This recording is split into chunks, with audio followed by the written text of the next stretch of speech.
ಬೆಂಗಳೂರಿನ town hall ಬಳಿ ಶಿವರಾಮೇಗೌಡ ಬಣ ಕಾಕಿ ವಶಕ್ಕೆ ಹೋರಾಟಗಾರರನ್ನ ತಡೆದು ವಶಕ್ಕೆ ಪಡ್ಕೊಂಡಿದ್ದಾರೆ ಪೊಲೀಸರು. ಎಂಇಎಸ್ ಪುಂಡಾಟಿಕೆಯನ್ನು ವಿರೋಧಿಸಿ ನಡೀತಾ ಇದ್ದಂತಹ ಪ್ರತಿಭಟನೆ ಇದು.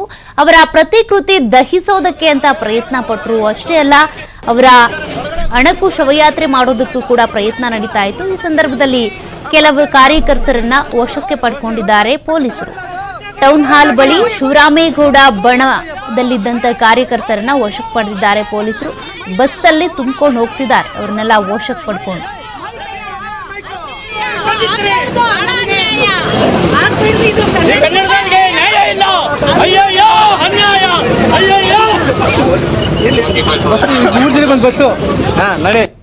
ಈಗ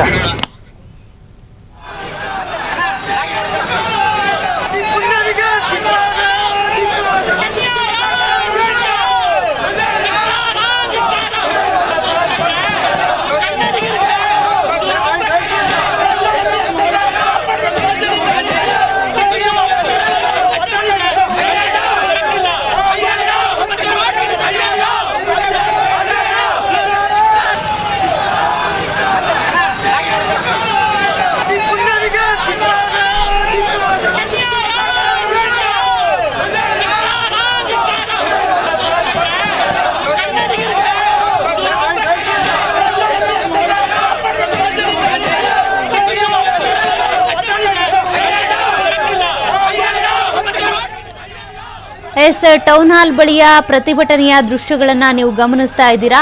ಎಲ್ಲೋ ಅಲ್ಲೊಂದ್ ಕಡೆ ಇಲ್ಲೊಂದ್ ಕಡೆ ಬೆಂಗಳೂರಿನಲ್ಲಿ ಪ್ರತಿಭಟನೆ ನಡೀತಾ ಇರೋದು. ಅಂತಹ ಕಾರ್ಯಕರ್ತರನ್ನು ಕೂಡ ಪೊಲೀಸರು ವಶಕ್ಕೆ ಪಡ್ಕೊಳ್ತಾ ಇದ್ದಾರೆ. ಆ ದೃಶ್ಯಗಳನ್ನ ನೀವು ಗಮನಿಸ್ತಾ ಇದ್ದೀರಾ. ಟೌನ್ ಹಾಲ್ ಬಳಿ ಶಿವರಾಮೇಗೌಡ ಅವರ ಬಣದಿಂದ ನಡೀತಾ ಇದ್ದಂತ ಪ್ರತಿಭಟನೆ, ಕಾರ್ಯಕರ್ತರನ್ನ ಪೊಲೀಸರು ವಶಕ್ಕೆ ಪಡ್ಕೊಳ್ತಿದ್ದಾರೆ.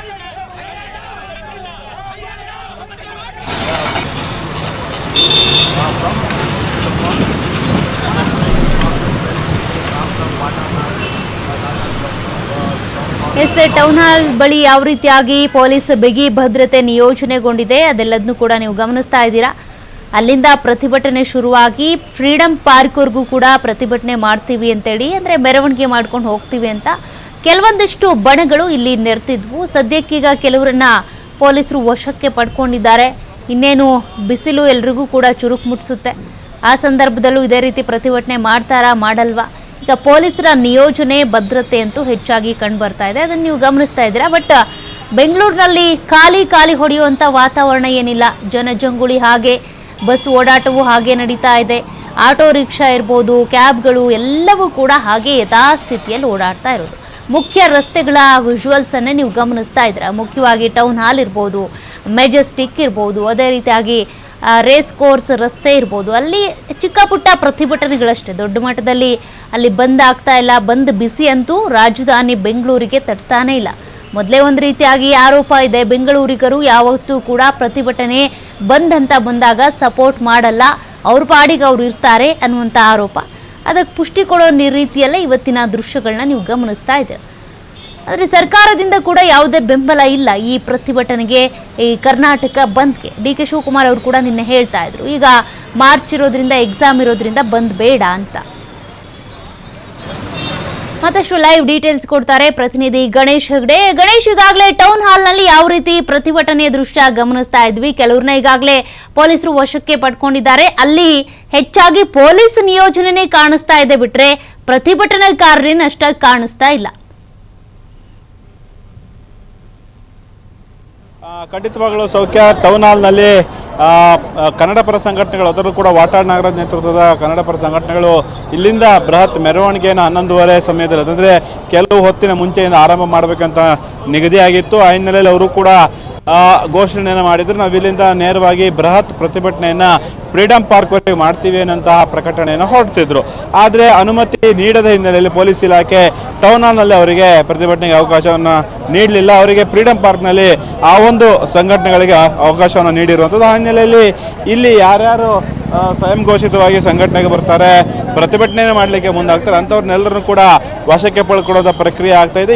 ಈ ಕೆಲವೇ ಹೊತ್ತಿನ ಮುಂಚೆ ಇಲ್ಲಿ ಸರಿಸುಮಾರು ಯಾರು ಕನ್ನಡ ಪರ ಸಂಘಟನೆಗಳು MES ವಿರುದ್ಧ ಧಿಕ್ಕಾರವನ್ನು ಕೂಗ್ತಾ ಹಾಗೇನೆ ಅಲ್ಲಿ MES ಕಾರ್ಯಕರ್ತರು ಮುಖಂಡರುಗಳ ಶವ ಸಂಸ್ಕಾರವನ್ನು ಮಾಡ್ತಾ ಅದ ಪ್ರತಿಕೃತಿ ದಹನವನ್ನು ಮಾಡ್ತಾ ಅಸಮಾಧಾನ ಹೊರಹಾಕ್ತಿದ್ರು. ಅಂಥವ್ರನ್ನೆಲ್ಲರೂ ಕೂಡ ಪೊಲೀಸರು ಇಲ್ಲಿ ವಶಕ್ಕೆ ಪಡ್ಕೊಂಡಿರುವಂಥದ್ದು. ಈಗಾಗಲೇ ಬೆಳಗ್ಗೆಯಿಂದಲೂ ಕೂಡ ಈ ಒಂದು ಪಶ್ಚಿಮ ವಿಭಾಗ ಹಾಗೆ ಕೇಂದ್ರ ವಿಭಾಗದ ಪೊಲೀಸ್ ಅಧಿಕಾರಿಗಳ ನಿಯೋಜನೆ ಆಗಿರುವಂಥದ್ದು. ಸುಮಾರು 4 ACPಗಳು 11 ಇನ್ಸ್ಪೆಕ್ಟರ್ಗಳ ನೇತೃತ್ವದಲ್ಲಿ ನೂರಾರು ಮಂದಿ ಪೊಲೀಸ್ ಸಿಬ್ಬಂದಿಗಳು ಅಧಿಕಾರಿಗಳು ಇಲ್ಲಿ ನಿಯೋಜನೆ ಆಗಿರುವಂಥದ್ದು. ಯಾರ್ಯಾರು ಸರ್ಕಾರದ ವಿರುದ್ಧ ಹಾಗೇನೆ MES ಮುಖಂಡರುಗಳ ವಿರುದ್ಧ ಅಧಿಕಾರವನ್ನು ಕೂಗ್ತಾರೆ, ಹಾಗೇನೆ ಯಾರು ಪ್ರತಿಭಟನೆ ಮಾಡಲಿಕ್ಕೆ ಮುಂದಾಗ್ತಾರೆ ಅಂಥವರನ್ನ ವಶಕ್ಕೆ ಪಡೆದುಕೊಳ್ಳುವಂತಹ ಪ್ರಕ್ರಿಯೆ ಈಗ ಪೊಲೀಸ್ ಅಧಿಕಾರಿಗಳಿಂದ ಆಗ್ತಾ ಇದೆ. ಸಹಜವಾಗಿ ಟೌನ್ ಹಾಲ್ನಲ್ಲಿ ಇಲ್ಲಿವರೆಗೆ ಕೆಲವು ಬೆರಳೆಣಿಕೆಯಷ್ಟು ಕನ್ನಡ ಪರ ಸಂಘಟನೆಗಳ ಕಾರ್ಯಕರ್ತರು ಮುಖಂಡರುಗಳು ಬಂದಿದ್ದರು. ಅವರನ್ನು ಒಂದು ರೀತಿಯಲ್ಲಿ ಬೈಕ್ ರ್ಯಾಲಿಯಲ್ಲಿ ಕೆಲವರು ಬಂದರೆ, ಇನ್ನು ಕೆಲವರು